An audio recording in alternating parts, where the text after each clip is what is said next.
Lifeboat Live, we have 4 simple rules. Number 1, we don't discuss politics, ever. Number 2, this is not a religious channel, and while you might hear people say, God bless you, or I'm going to pray for you, or I wouldn't have gotten through this without my faith, that's fine. What's not fine is to say, my God is better than your God, or here's why you're not getting into heaven. It's not going to fly. Number 3, we believe wholeheartedly if you can't control your tongue, then you can't control your life. So while on board, there's not going to be any cursing in the live chat, period. And number 4, there is no room for mean people on the lifeboat.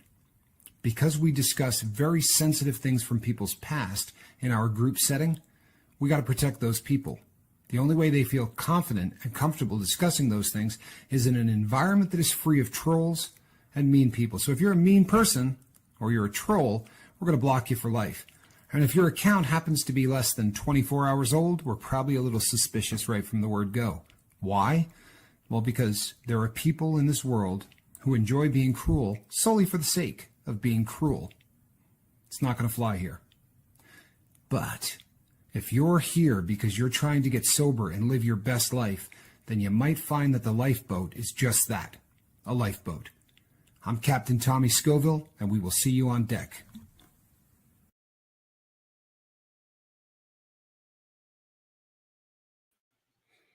Good evening, everybody. I'm Captain Tommy Scoville, and you are on the lifeboat. You are on the lifeboat on 2 platforms. We're doing some big things, people, big things. So I want to bring you up to speed on everything that happened today. First of all, fam, let me tell you how close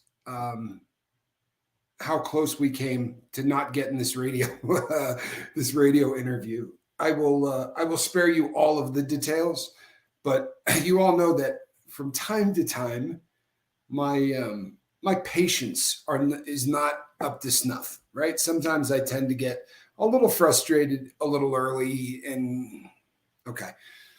So I drive to the radio station, and I get there with plenty of time to spare. I get there early, and when I go up to the door, there's a sign on the door that says, in order to enter this building, I'm going to need a V card, and you know what that is, right? A V card, or I will be putting on a face diaper. Yeah, they're still demanding a mask or a card that says I submitted to the demands of the Big Brother. So I think you know how I feel about that, right? This is something that, as much as I really want this to, this is the most important thing in my life, really. This is the main focus of my life. Outside of God and family, it's God, family, and the boat. By the way, Linda, you're in that family group, so don't freak out on me. But the point is, in spite of that, you sort of got to stick to your guns on some things. And I was not going to do, I certainly wasn't going to go and get the stick. And there was no card because I never got it, So fortunately, the woman that works at the station, let's just say cooler heads prevailed. And I was given an opportunity to do the interview in a different way. And I don't think we got off to a great start because of that. You know what I mean? I think I kind of looked like a bit of an idiot. I wasn't cursing angry or anything like that, but I walked out rather abruptly. Anyway, really, really a kind person. In fact, both of them that interviewed me were very, very kind people. I have a feeling that they thought the interview was going to be considerably shorter than it ended up being. For that reason, it was there was no chance it was going to be broadcast today. There was going to have to be a fairly decent amount of editing. And, people, we take for granted a whole lot of the family stuff around here. Squirrel, what have you got on you? We take for granted so much of the stuff that we talk about day in, day out is just, like, for instance, I've been to federal prison a couple of times. I'm a convicted bank robber. I got that gun running stuff, the illegal sales of weapons charge. All of did those things you guys have heard so many times, right? That it's who, the captain is. To you, it's absolutely no big deal. But to people who are not familiar with the lifeboat, that's a shocker. I don't want to steal too much of the interview, but this part may be edited out. In the very beginning, she said, how would you like to be introduced? I said, as Tommy Scoville. And she said, no, I mean, as far as a title goes. I assume she was wondering LCDC, doctor, a bunch of initials after my name, having something to do with certifications or whatever. And I said, yeah, I'm not that person. I said, you're just going to have to introduce me as Tommy Scoville. The crew calls me captain. I'm a convicted bank robber. I went to federal prison twice. The second time for gun running. I was addicted to heroin. Just laid it out, like you've heard 100 times. And when I got to the end of it, the host said, whoa, how much of what you just said could we put on the air? And it occurred to me, it was such an excellent example of exactly what I'm talking about, right? In theory, my debt to society is paid. Well, it's this close to being paid, right? The paperwork for the final I'm done is almost happening.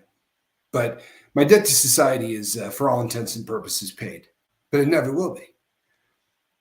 I look forward to a day where if somebody makes a mistake, and that mistake is tied to the consumption of mind-altering substances, that the world comes to realize the phrase, no one in their right mind.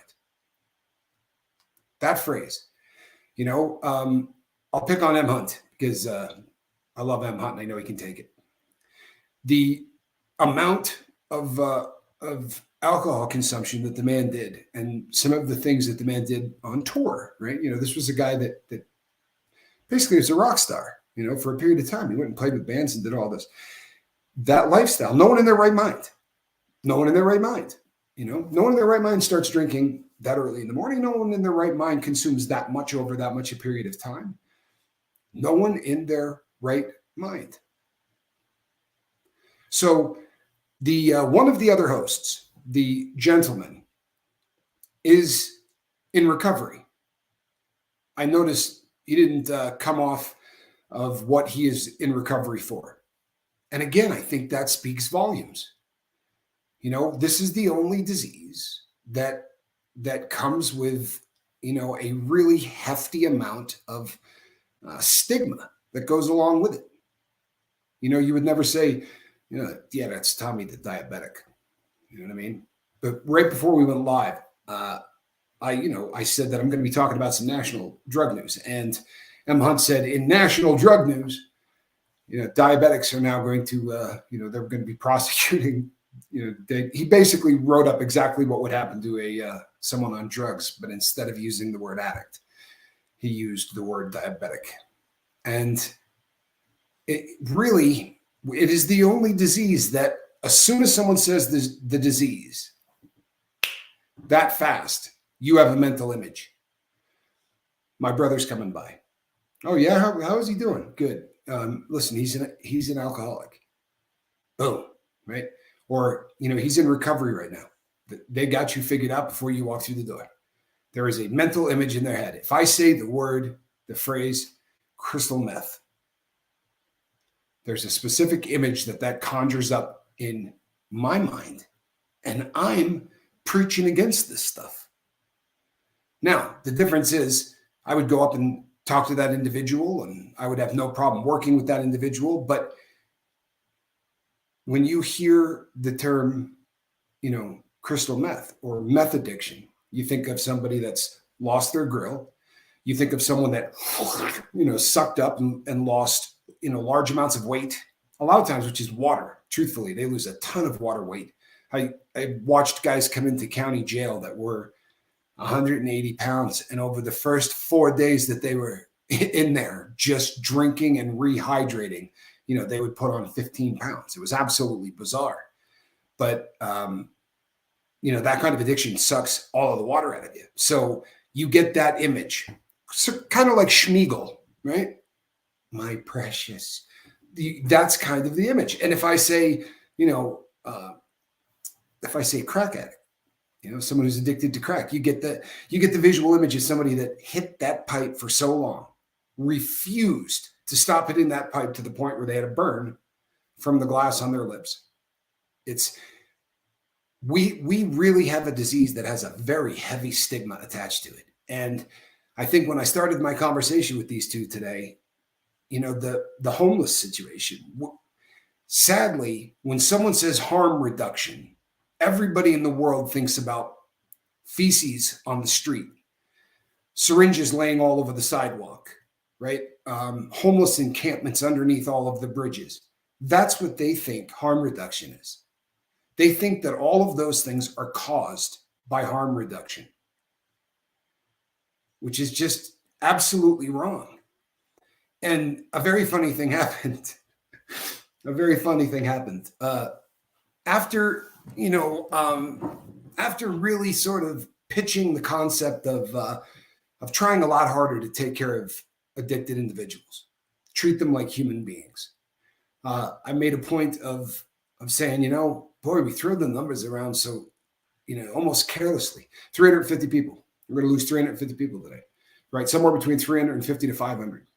Could be 300 a day. Last year we were at about 300 a day. Those numbers don't mean anything when you start spitting them out like that. I think you really almost have to make it a point of saying, and I did a couple of times today, of saying 350 sons and daughters and mothers and fathers and brothers and sisters and people who had dreams and expectations and whose life got snuffed out in large part because of a drug war that has been massively unsuccessful. We can't point to one damn success in the entire time that we've been fighting the war on drugs. And we destroyed not one country, but two countries. Make no mistake, the United States of America, in doing what we did with the draconian laws that we passed regulating the consumption of illicit substances, destroyed America and it destroyed Mexico. Believe that. When you make a black market the way we have in this country, the demand is going to be there. We've established this, right? The demand is going to be there.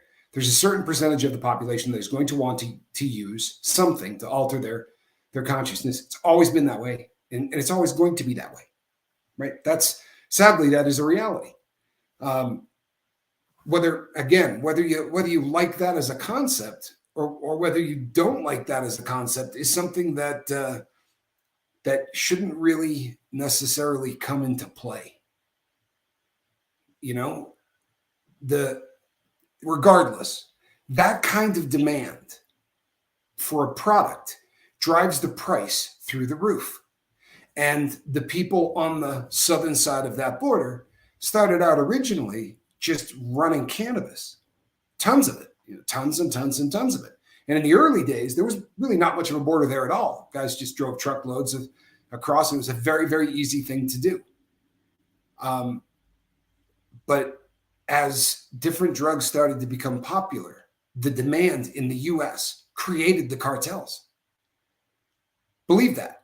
We created those cartels. Our draconian laws made it so that there was so much profit in selling illegal substances that the people south of the border were willing to kill each other, war style, to own a piece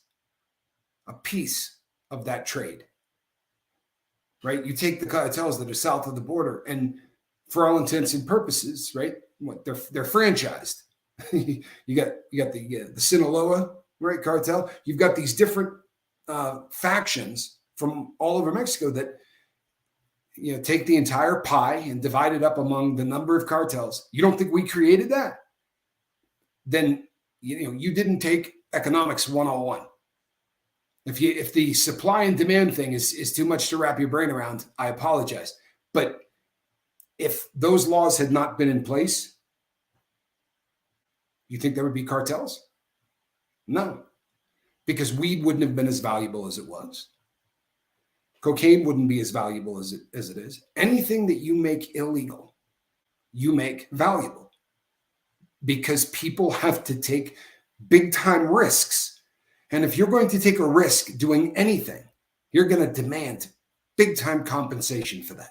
And every time that product, and you shouldn't call it product, and every time that drug touches somebody's hands, that person's risking it too. So price is going to go up a little bit. And that person's risking, price is going to go up a little bit. And it just keeps doing that all the way down the line. And it's been that way since, 50s and 60s, when it really started coming over a lot from south of the border. That's the way it has been. And now it's actually leveling out somewhat. Truthfully, I mean, price-wise. See, it got to a point where the only way to compete was to make your product stronger. There were so many little factions inside the US that were selling. And I'll catch all kinds of hell for this, and I do not care. I don't care at all. Here's how it works, people.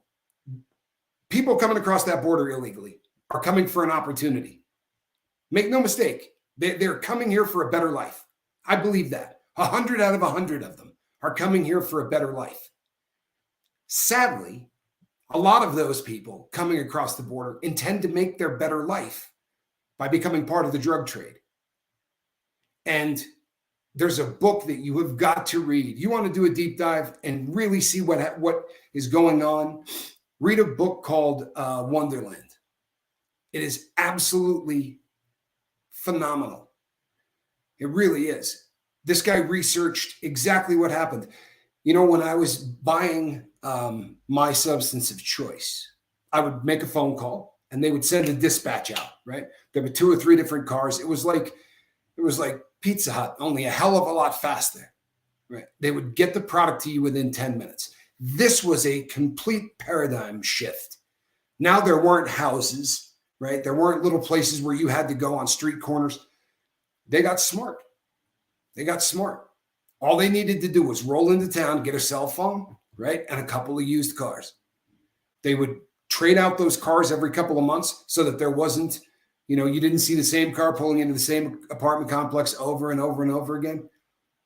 But one of the things, every time I told you people, I was stealing to support my habit. So obviously, if you could cut out the middleman and you could say directly to the guy selling you the dope, is there anything you want? Anything that I can trade you so that I don't have to take it to a fence, sell it, then bring it to you? You know what they wanted? You know what they wanted more than anything in the world? And they would give you unbelievable amounts of dope for it. Levi's 501 blues. No joke. Apparently, and this was all over that book by Sam Quinones, but what happened is these guys come to the United States and they set up their little cells and they sell and they make some money or whatever. Then they go home with about 25 or 30 pair of 501 blues. And they go back to Navarrete or whatever. That's what they highlight in the book, because for whatever reason, a lot of those cells originally came from the town of Navarrete.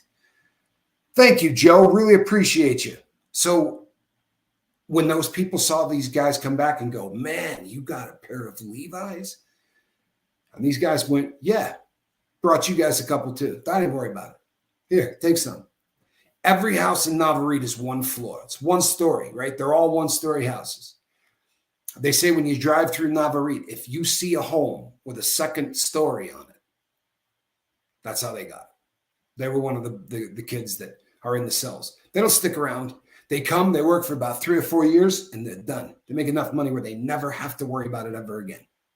Or they climb the chain enough where now they're getting the supply to 5 or 6 of these cells. But you realize that every single person who comes across this border knows somebody that they can call at home and just say, you know what, man?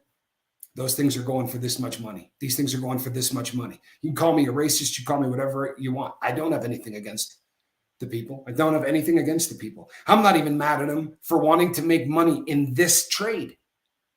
Why the hell wouldn't they? If the shoe was on the other foot and it was me, I wouldn't want to come across here and pick cabbage when I could make 50 times more a month. Why would I want to do that? This is an opportunity for me to come to your country, work for 5 or 6 years. And if I can get away with it, take that risk for 5 years. If I can get away with it, I'm going to go home and I'm going to retire. I'm going to live the good life. Can you blame somebody for that? And you have to understand it from their point of view. We're just this rich group of jackasses that want chiva, right? Or coca. And we're idiots as far as they're concerned. And we're all rich. So who cares? I'm not mad at them. I'm not. But I'm also not going to BS about this. To say, the lion's share of people coming across are coming across for opportunity. No, all of them are coming across for a better opportunity. Every one of them. But that opportunity, you want to go pick cabbage? You want to make some real money. Huh? You want to make some real money and quick. Doesn't take much. And you start off as a driver and you meet 20 or 30 of these people that buy every day. You see, if you buy opiates, it's not like you call your dealer once every 2 weeks, every day, sometimes 2 and 3 times a day. So once one of these drivers starts to get his English down a little bit, he'll start getting some names and numbers of these people. And then he'll cut out the guy above him. That spills out a new cell. How do you think? Look, I did a show on xylazine 2 days ago, the one that had Uncle Sam's face, right? Was that 2 days ago? I get a little lost, to be really honest with you. Maybe it was 3 days ago. But I said, we were at 36 states. It is now, xylazine has now been found to have caused an overdose death in every one of the contiguous states, right? So it hasn't got to Hawaii yet, which is a really nice thing. But the mainland United States, there's not a state that has been spared a death caused by tranq. Which brings us to some national news. Today, Chuck Schumer, the late Rush Limbaugh, who I was a fan of, I got to be really honest. And if you don't like his politics, I don't care. I was a fan more than anything of a guy that could do a 3-hour show a day without having one guest. And he could do that for what, 25, 30 years? Man, that's a beast, right? That is a stone cold beast. You talk about creating some content, huh? That man created some content, but he had a pretty good sense of humor. And he used to refer to Mr. Schumer as Chuck U. Schumer. Never ceased to make me laugh every time he said it. However, Mr. Schumer has come out in the media and has been very vocal, made sure he got a lot of cameras to show up. And he said, I am putting out a call to the Drug Enforcement Agency, 3-letter agency, right? I'm putting out a call to the Drug Enforcement Agency because we need them to intervene on a drug that is taking over the United States of America. And it's hitting New York viciously. It is called tranq.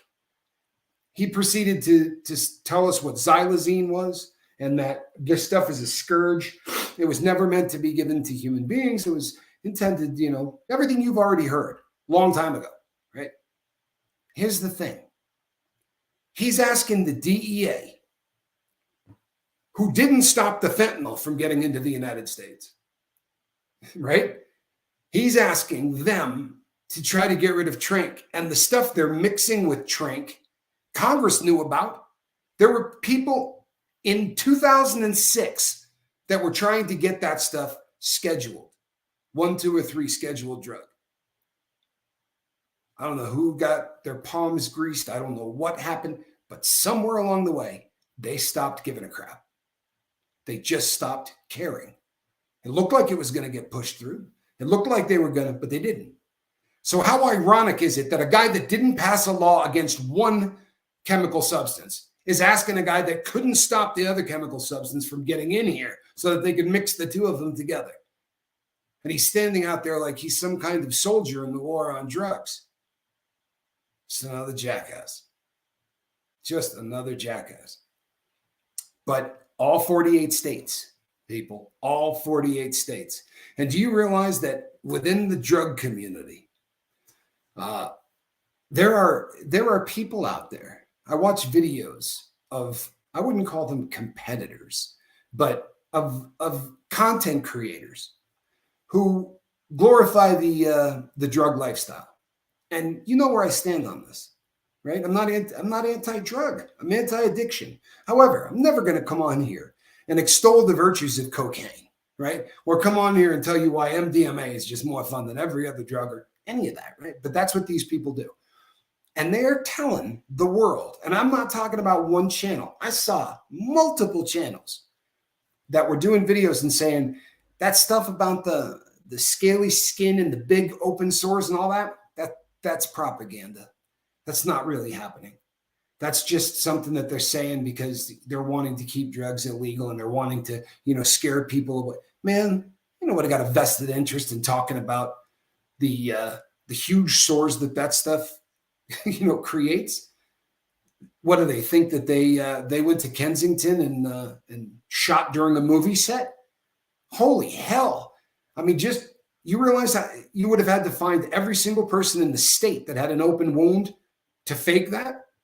They go down the street and film 25, 35 people, one right after the other. They're not even cutting the camera, right, to edit it. They're just going from person to person.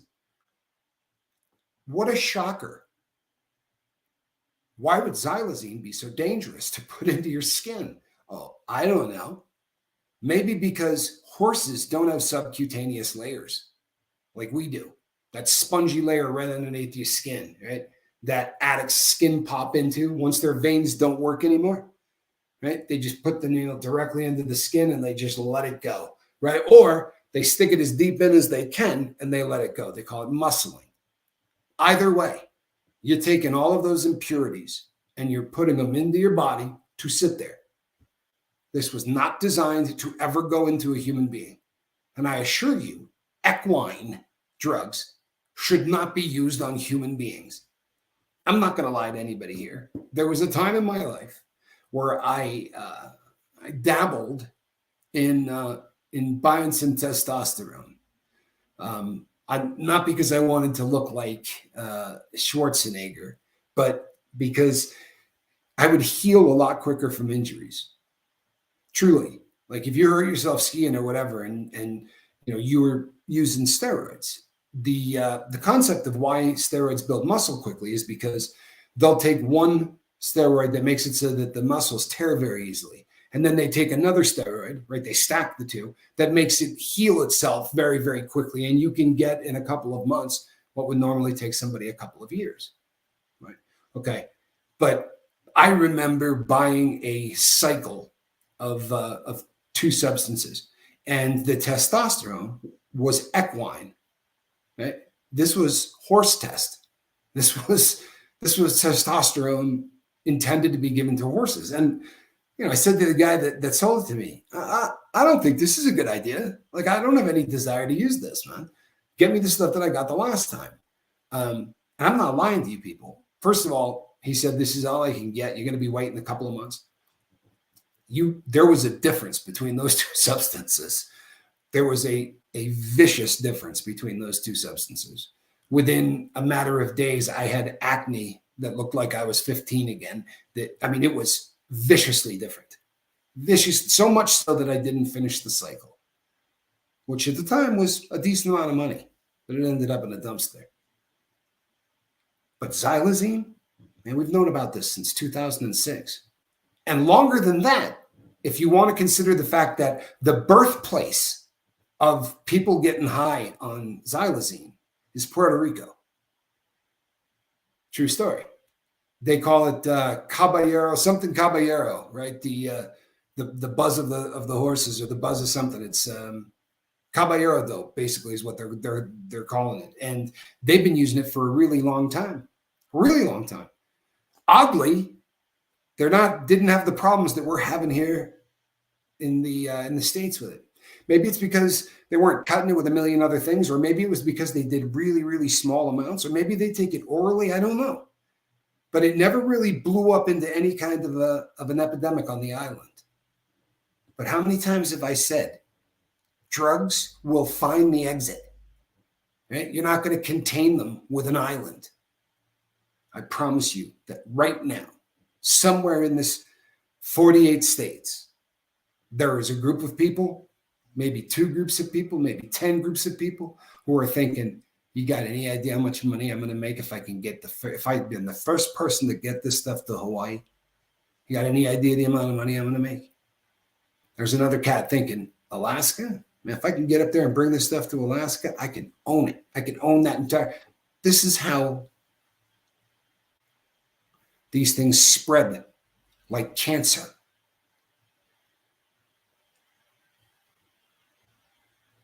I'm sorry. Life of Dennis Brace, good to see you. I hope that you're setting that camera up on a couple of books and hitting the record button. I'm telling you, my brother, you just have to start, you just have to hit the record button. And go watch my first video, right? And anybody that's a YouTuber is probably not particularly proud of their first couple of videos. Just, you'll get better at it as you go. So if it wasn't so tragic and sad, I could get a really good laugh out of this Chuck Schumer thing. I really could. I could find this funny. But the fact that this came from an island that we own, you understand? Right? Puerto Rico is one of our islands. It is a U.S. What is the term I'm looking for? This is my brain. Really sucks when you get old. Yeah. Anyway, it is basically property of the United States, like Guam is, and there are a bunch of other islands territories. Yeah, it is. That'll work. That is it is a U.S. territory. Thank you very much. Appreciate that.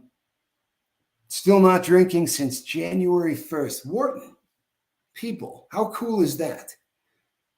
So you the New Year's resolution. You're still not drinking this far in.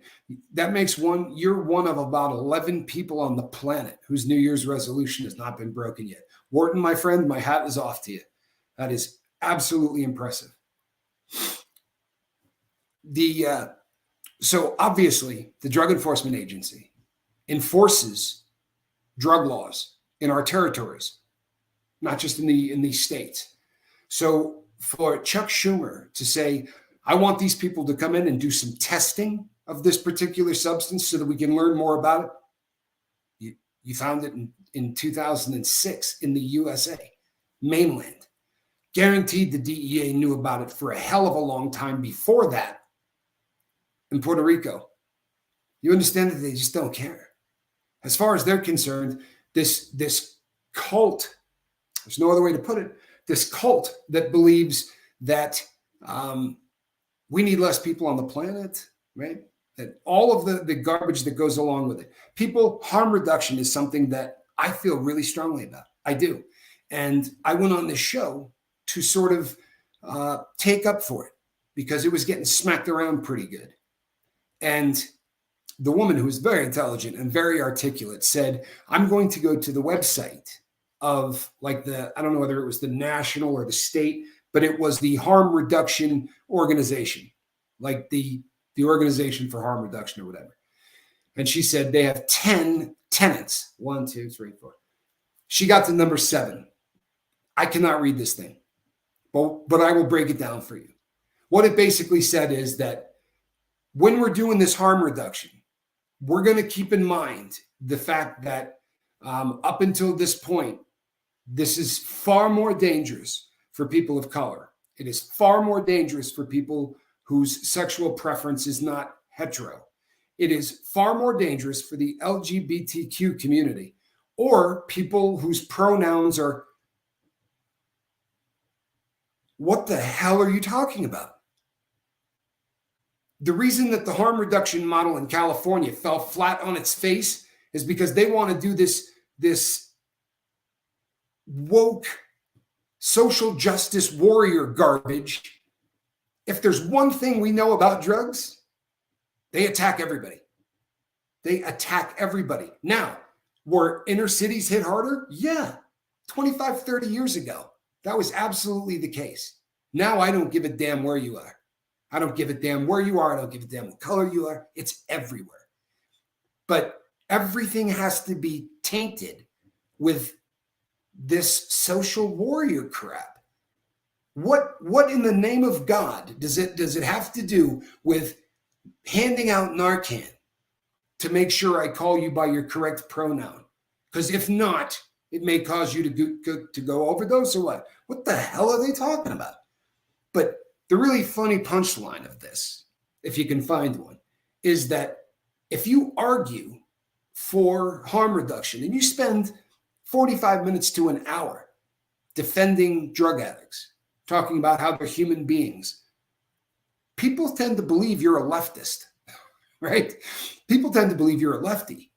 So when she read off number 7 on the social justice stuff on the harm reduction site, I sat and I patiently listened to it. I wanted to interrupt, to be honest with you, but I sat and listened to it patiently. And when she was done, I said, I'm going to go out on a limb and say that I'm probably 4 or 5 times more disgusted by what you just read than you are. And the guy said, I really doubt that. I said, you know what? I bet you think you got my politics on lock, don't you? What does that say about our country?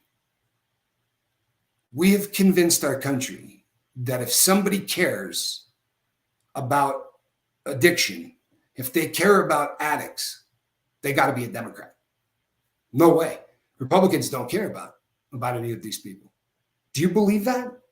Do you believe there are any Americans who don't care about fellow Americans dying? Our government sure as hell doesn't. But I believe that both sides of the aisle, I believe that, and I don't mean out in Washington, D.C., because all they care about is staying in office and getting paid. That's all they care about. But if you ask the average American, whether they're left or right, you think we need to do something about the drug epidemic? How many of them do you think are going to say no? Truthfully. But if we start hanging those kind of tags onto what we're trying to do, then we're going to short circuit the success. Do you know why weed's legal? Seriously. If you're of a specific age, you will remember Normal, right? There's Jack Herrar. A lot of you, if you smoke pot, you've probably smoked a strain of pot called Jack Herrar. You may not have known why you were smoking his name, but he was instrumental in the early days of Normal, the National Organization for the Reform of Marijuana Laws. And they raised a ton of money. They did really diligent work to try to make it so that people who smoke a little weed don't end up in prison, right? He thought that was a pretty stupid thing. They didn't get very far. Sadly, they didn't. And then all of a sudden, libertarians started to jump on board. And libertarians are right of Republicans, right? If you're not hip to the whole politics, that a libertarian believes that government just needs to shut the hell up and get out of your life, and you should be able to do whatever you want, whenever you want.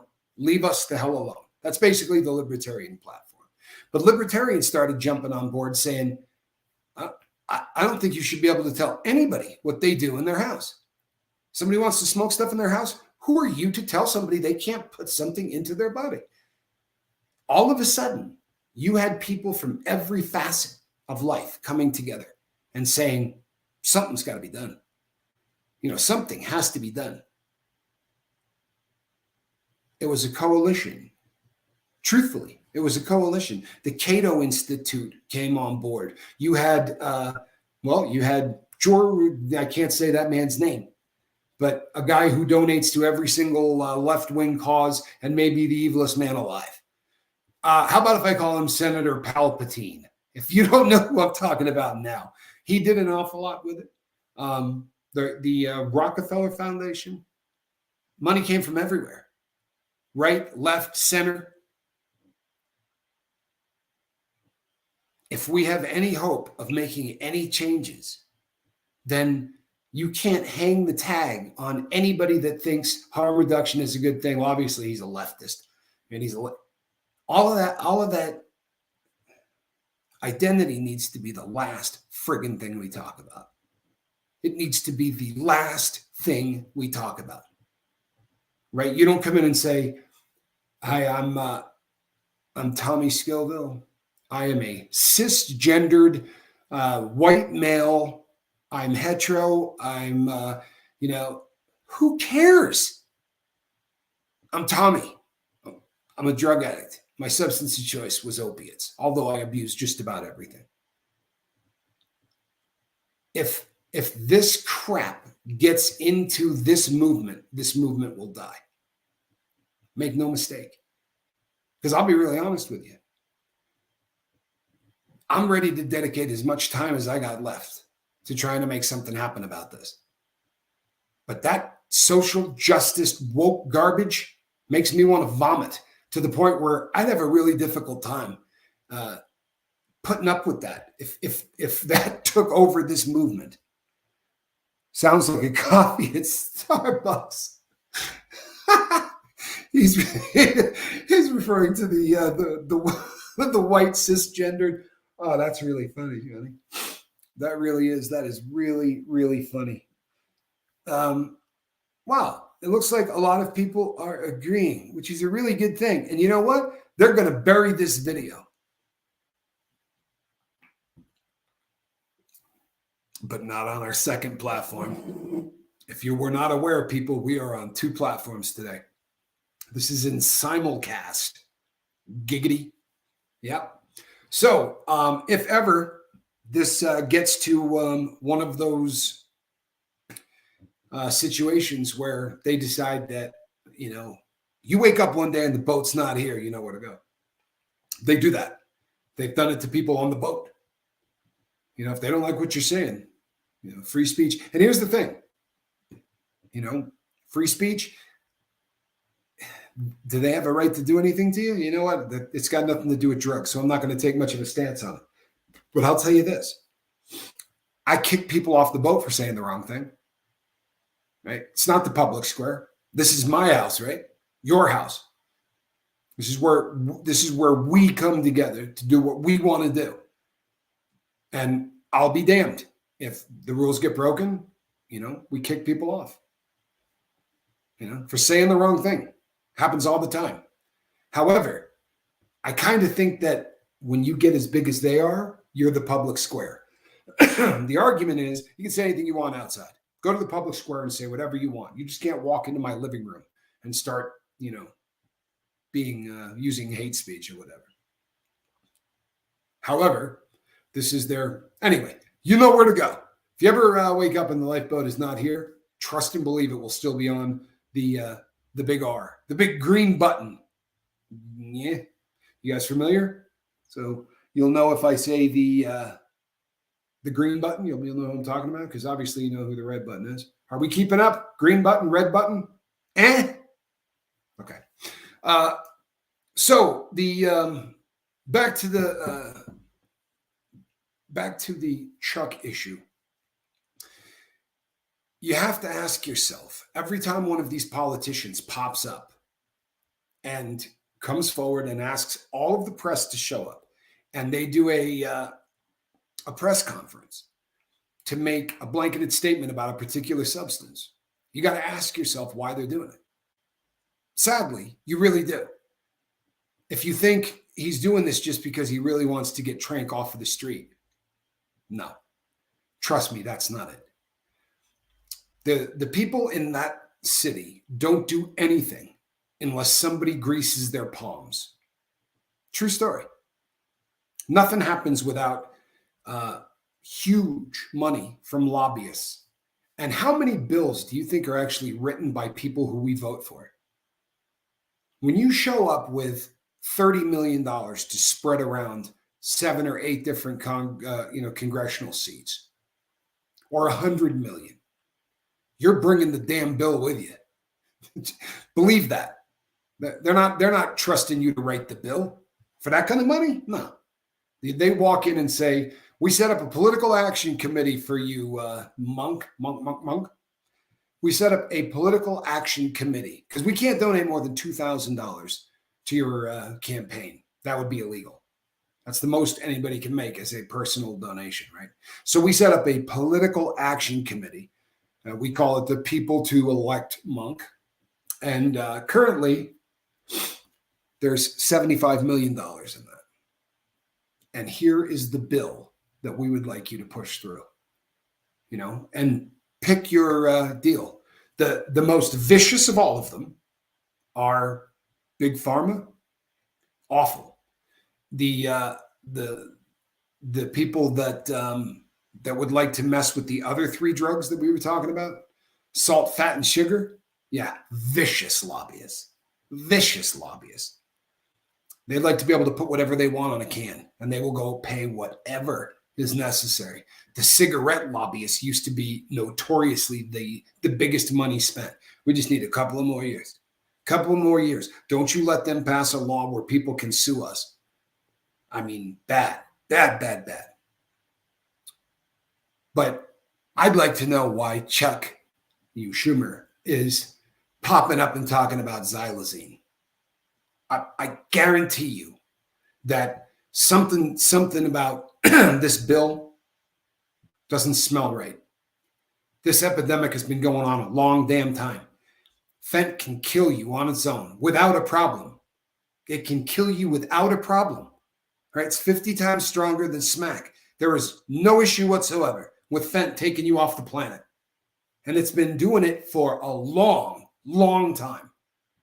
Why is Chuck getting involved now? You think I'm a cynic?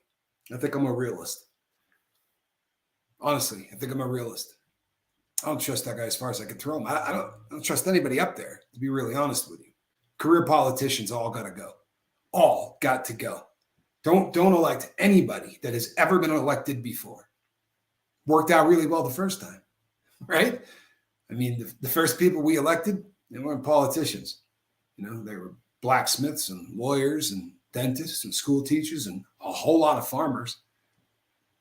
And when you were done, you went back and brewed, whatever. Blacksmith, silversmith, went back to the field. Now we got people that stay there until they literally have to pry their withered old fingers off the gavel. You know what I'm talking about, right? Come on. That would be Nance. We're gonna miss her up on the hill. Yeah, great woman, very interesting family all the way around, if you ask me. ZW, stop that, please.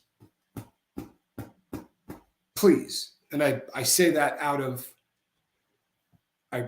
love. In the utmost way. I mean that. I mean no disrespect by that, but you know what? Every day, you don't have to do it every day. You really don't. And what really makes it is you being here. That goes for everybody. Having you guys here, you guys showing up every day. You really want to help the boat? Share these videos. Send them to everywhere you can. They're the really uncomfortable stuff that is no fun to say out loud. Like, if you do not educate your kids on fentanyl and on xylazine, you're going to bury them. That's not a lot of fun to say. It isn't. But it's something that people need to hear. You heard in this room my daughter say, they didn't talk to me about that stuff in school. If it wasn't for Dad, I wouldn't have known anything about fentanyl. And then she also joked that I beat her up about it constantly. And I do every time I talk to her. Family Landscaping, thank you, my friends. It's greatly appreciated. Really. Jim Webster. Jim, good to see you. Really nice to see you. But that's completely threw me off my game, Jim. I didn't see you out there at all. I'm really, really glad that you're here. Jim's good people. I know Jim from in town. Chuck Chuck didn't care about any of this for a really long time. So the question becomes, what's about to happen? We do know, right? I came on and I did a show. Mark and I did some research, care of ILEA. ILEA sent us a link, and we started chasing that link, and we continued to chase it. And like you always do, you follow it until you get to the money. And they are very diligently working on a V. You know what a V is, right? It's all that they talked about. And for those people over on the green, you know what I'm talking about, right? I'm sorry that the people on the green button, but I'm over here on the big red one too. So they're making a vaccine for opiates, a vaccine. And it is being bankrolled by the Department of Defense. Why would the Department of Defense be wanting to make a vaccine for opioids, the strong stuff, to block the MU2 receptor from anything getting in? I mean, damn, block it. And technically, I shouldn't say that because some smart person is now going to come on and tell me I'm wrong. Because honestly, the way that the vaccine is working is completely different. As opposed to just blocking the receptor, which is what something like Narcan does, right?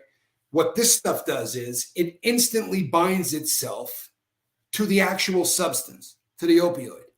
And it makes it instantly so large that it can't pass through the blood-brain barrier.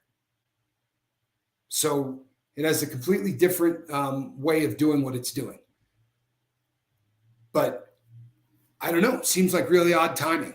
I mean, we've got the military out there,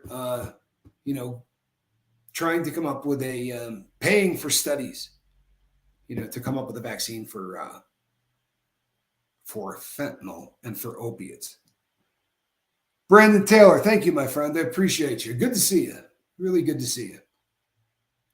But it doesn't smell right. It doesn't smell right.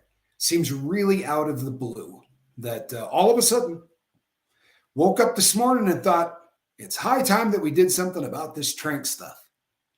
We dragged our feet for a few years. Let's see, 16, add 4, carry the 3. How many people have died while they didn't pass that law? Let me see something here. They targeted the inner city with crack, he said. Absolutely, no two ways about it. They did. But some of that was just cause and effect. I mean, in all honesty, what they did was they got a hold of a guy named Ricky Ross, not the rapper, right? And they dumped so much blow on him and basically showed him how to take it and turn it into crack quickly, a fast recipe, not ammonia and all of the other stuff that had been done in the past, or ether, the concept of baking soda and water, just to crack that stuff up, right? Quickly. And when that happened, you can't contain. So LA was the inner city, but you can't contain a drug. I would be willing to bet that the 3-letter agency that dumped that into LA would have been happy if it stayed in LA. I think they would have been happy. It would have been a lot less press and a lot less people that eventually figure out that it's got to be them doing it, right? Because they're flying plane loads of ammo right down to South America. I wonder what they're flying back. So that is so what happened, Jim, is now you've got guys in there, and you got a guy in the inner city who's watching somebody like Freeway or Freeway Ricky Ross, or one of the people working for him. And he calls his friend in Chicago and says, dude, they got this coke that's only $10, right? Forget that $100 a gram stuff. They got stuff that's $10. And I promise you, somebody hits it, and 10 minutes later, they want to buy another one. And then 10 minutes later, they want to buy another one. And it hit urban areas, to be sure. But usually that's because of just, again, cause and effect. They targeted LA for sure in the beginning. But then I think it jumped the fences, it jumped the borders, right? But what's interesting about that, Jim, is I think at the time, while that three-letter agency may not have said specifically, let's target inner cities. I think that when they realized that it was primarily a black epidemic, they were fine with that. I think that they probably assumed that that was best case scenario. You know, they could have chosen any convicted felon they wanted, you know, to bring in under their wing and say, hey, how would you like to make a lot of money? You're already selling drugs. How would you like to make a lot of money? They could have picked any race they wanted, right? They picked Ricky, I would assume, for a reason. Right? And I assume you're right, that they were very happy with the idea of the crack wars taking place far, far away from where they live. You know, don't want to see it from our backyard. And, you know, when I grew up in one of the most rural places in the entire world. I've said, you know, we got 800 people in a little town we lived in. And then where we went to high school, I think had like 5,000 or 6,000. It was a really, really small town. And there was nothing like, you know, even when crack was a epidemic in the 80s and the crack wars were going off, we used to tell jokes about it, but there was, you know, there was no crack. You know, you could buy, you know, stuff and try to rock it up yourself, but you know, it never got to VT. It never got to Vermont. And it was like that forever. Like I said, up until just recently, like within the last 5 or 6 years, up until then, there had never been a heroin bust in the entire state. And now the rate of people dying from overdoses are growing, and I mean per capita, growing faster in Vermont than it's in the top 3. I don't want to misquote it, but it's in the top 3 in terms of how much worse it has gotten from the year before, which is just tragic, which is just absolutely tragic. Did I miss somebody's birthday?